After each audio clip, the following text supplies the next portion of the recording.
Hey guys, and welcome back to the Transparent Realtor. It's Megan Schoaf, and I'm here today with Casey Whealton, and this is part 4 of our 4-part series together where we are educating and informing consumers about credit and lending 101. And today, in this last video, we're going to talk about common misconceptions with regard to lending, working with agents, all of those very common misconceptions that both Casey and I get on the regular from consumers and clients. So the first one that I want to talk about is I always get this, well, I don't want to get with a lender yet because I don't want to have my credit pulled and it hurt my credit. So my question to you is, does getting their credit pulled hurt their credit? So I don't like to call it like hurting credit, but a hard inquiry does have an impact on the score. The reason being is that you're applying for credit to be extended to you, i.e. opening up some kind of a new credit account. And so if you're applying at a bunch of different places, with the exception of doing a mortgage inquiry or an auto inquiry within a short period of time, but if you're applying for like multiple different credit cards, multiple different loans, the credit bureaus are interpreting that as in you might be in distress, you're getting denied, you're trying all these different things, it's going to lower your score down because of that. So short answer, hard pull does have an impact on the credit, but it's temporary. It falls off. I can tell you that the more robust your credit profile, the less that inquiry has effect on your credit. Wonderful. Right? Because when you think about it, like if there's all these different components that are contributing to your credit score, and then you get this one inquiry, all these other things are still propping up your credit and maintaining a strong credit profile. Versus if you have a very thin credit profile, you don't have a whole lot of credit, then that inquiry is going to have a greater impact, temporarily, right? So that's another reason that it's good to talk with a loan officer and learn how to like build your credit up, and don't be afraid to like have some credit history there. Yeah. But that's also why we like to offer the option of a soft credit pull initially, so that I can give you loan options, advise on the pre-approval without you having to commit to the hard credit pull until you're ready to move forward. So what is the difference between a soft credit pull and a hard credit pull? I mean, so a soft credit pull is technically that you're not asking for credit to be extended to you. So like if you self-check your own credit, that would be a soft credit pull. Or if you're signing up for like a utility and you have to pull your credit for that, that's a soft credit pull, because that utility company isn't about to issue you a credit card. They're just looking at your file, essentially. Right. So it's kind of like a warm-up, So if you're working with me, essentially I'm saying, hey, let's just ease into this. We'll do a soft credit check. I'll talk with you about the options, and if you decide you want to move forward, then we'll talk about the timing of the hard credit pull, which will be necessary because we're extending this loan to you. Understood. Okay, great. Oh, I love this one. So do we receive kickbacks for referring clients to each other? No. So the reason it's no is because it violates RESPA laws. And RESPA stands for the Real Estate Settlement Procedures Act. And it's a federal law designed to protect consumers during the home buying process by ensuring transparency in settlement costs and prohibiting kickbacks. That's right. So that we're not motivated to push you in a certain way, other than the fact that we just really appreciate working with one another. Correct. And we can count on each other to do a good job, but we're not getting any kind of financial benefit or kickback from referring you one way or the other. Yes. That is a big deal in our industry. Yes. That is a big no-no. And the reason why I really do want to address this is because you have these misconceptions from people who are like, oh, well, I could only work with this one loan officer for this. And it's like, no, that's actually not true. We just know how we work together. I know that you're going to get the white glove effect when you call Casey, and she's going to be there to answer all of your questions and X, Y, Z. And then I don't know, maybe the same for me in return. Yes. But it's just one of those things, is we know how we are as professionals. And then because we talk about this all the time, loan officers and agents, there's 2 types. There's licensed, and then there's professionals, right? And so we consider ourselves professionals, and not all agents are professionals. There's some that are just licensed, right? So that's why it's really, that's why you see the preferred lender, or when we say, hey, I have a really great lender that we've worked with in the past, and then I recommend them to you, it's because I know that they are going to get all of those things that sometimes lenders miss and only find the day before closing or the week before closing, that could have been taken care of had they asked for those documents up front. right, Casey? 100%. Always. I don't want to say it always happens, but it happens. And this is why who you hire for those certain things, it matters. It really does. Yes. Okay. Ooh, another good one that I always get from buyers is, can I finance my closing costs? Typically, no. Most loan types allow you to finance when I say the sales price, it depends on, we call it loan to value, right? So your loan type is going to have a maximum loan to value, meaning how much you can borrow compared to the sales price, or i.e. the appraised value. And then that's it. They might have an upfront mortgage insurance that's part of the loan program that's financed in as well. Like we talked about the VA funding fee in one of our other videos. But like with FHA loans, they have an upfront mortgage insurance, or another great government loan product, USDA loans for rural areas, they have an upfront mortgage insurance. So that's it. You can't finance the closing costs into your loan amount, right? In part because that would also probably take you over the appraised value, right? It would make you upside down in your loan, and that home is the collateral for the loan. So we don't want you to be upside down, either for you, and the lender doesn't want it either, right? So we don't want you owing more than what the house is worth. Right, and you don't want that either. You don't want negative equity in your house as soon as you move in, right? And I get this question a lot, and Casey and I talked about it in a previous video is because sometimes people are like, well, I didn't pay closing costs for my previous house. And it could be because that seller or that builder whom you purchased the house from paid those closing costs on your behalf in order to get the loan to close. So, just because you didn't pay them in the past, it's not because you funded them, it's because they were probably paid as a concession by the seller or builder in past. Okay. As the soonest that they can refinance. And is that when they start receiving the phone calls and letters? Oh, it's a barrage. It's crazy. I mean, and sometimes even, there's a lot of bad actors out there. It's really unfortunate, but sometimes even before. So what we're referring to is those postcards and phone calls that you get from people who are like, hey, I can refinance you at this rate, or I can refinance you to a different loan type. So what are some things that people should look for as far as red flags on whether or not they're legit or not? Oh, good question. Gosh. So right immediately upon closing, there's a ton of spam mail that you're going to get because there's a lot of public information when you close that can be gleaned, whether it's from the deed recording, right? Or there could be information that updates on, public websites, that pull like Zillow or things like this. So anything that, just like with others with scams, anything that's stressing like an urgent action, or it's saying like, this is your final notice and you haven't received anything before. Sometimes your lender's name will even be on the document, which is meant to make you think that it's actually coming from your lender.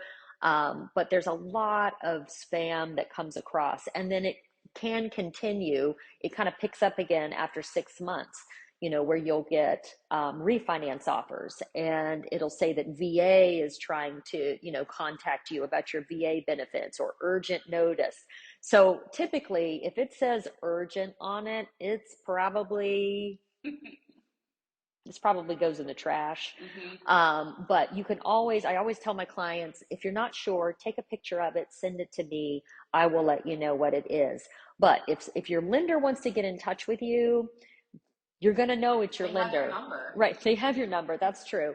But it's going to be who it's from is going to be, you're going to want to see, does that match the address for my lender? And then you can always call your lender. Don't call the number that's on the form that's being, sent to you. Make sure you go back and look at the phone number. Call your loan officer. Or call the number on your loan statement. Absolutely. From the actual lender. Absolutely. There's multiple ways to vet that. Yeah. And obviously always, if you were ever uncertain, or you just have, okay, this looks super close to being real, Casey and I are always available for that conversation. And this is where Casey and I are overly protective of our clients. I don't say overly because there's no such thing, but we're protective of our clients even afterwards of like, hey, don't do that. Like, please, thank you for calling me, or just consider us a forever resource for this stuff, because if it provides you with peace of mind, that means more to us than you feeling uncertain and potentially putting yourself at risk. So always, always, always, always, always ask. Okay? Always. All right.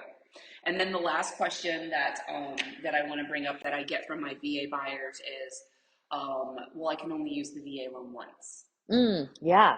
People don't realize that you can use your VA loan again and again and again. So you have a certain amount of what we call entitlement to use. Now, of course, that's separate from qualifying for multiple mortgages, right? But if we're talking about just the possibility of what you could borrow on your VA loan, um, you could have you could have three properties financed with VA at the same time, right? If you kept your loan amounts within your total entitlement.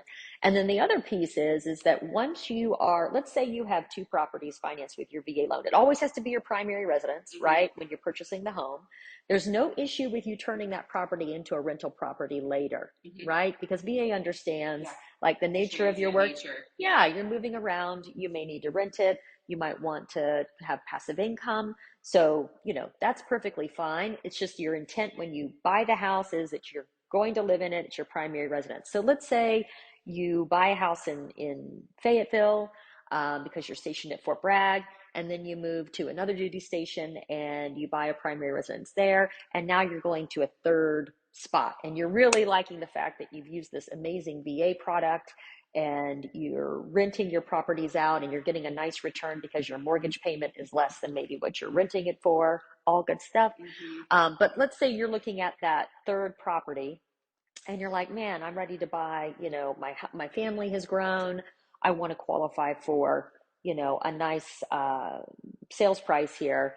Let's say that you're exceeding your VA entitlement. It doesn't mean that you can't use VA on that house. It just means that you might not be able to do it at 100% financing.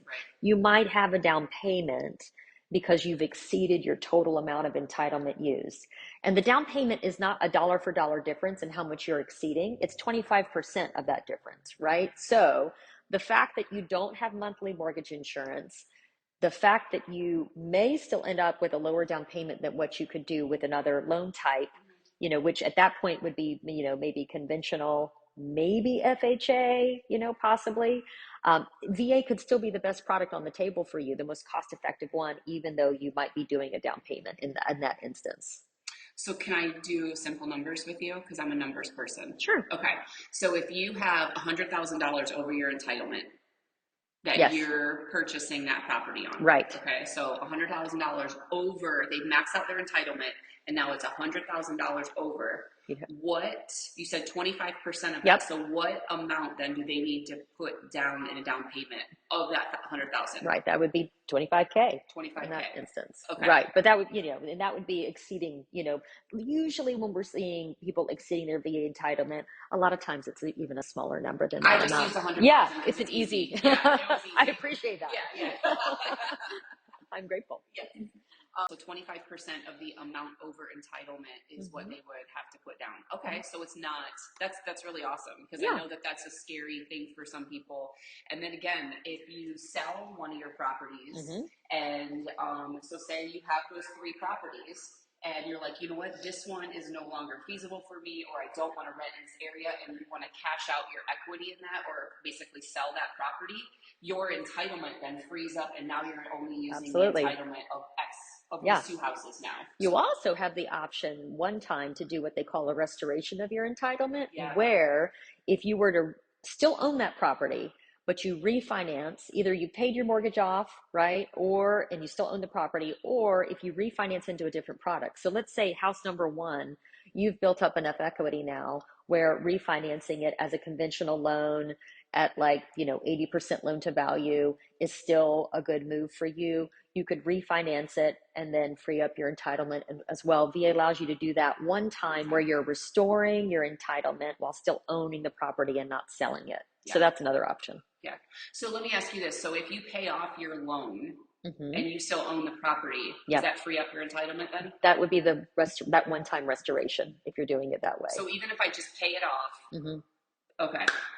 Yeah. Like I own it outright. It's no bank that owns it. Correct. Really? Yes. Okay. Oh, all right. That's good to know. See, I learned something every time I talk to Casey. Same here. Okay, guys. So, so this is some misconceptions that we get all the time.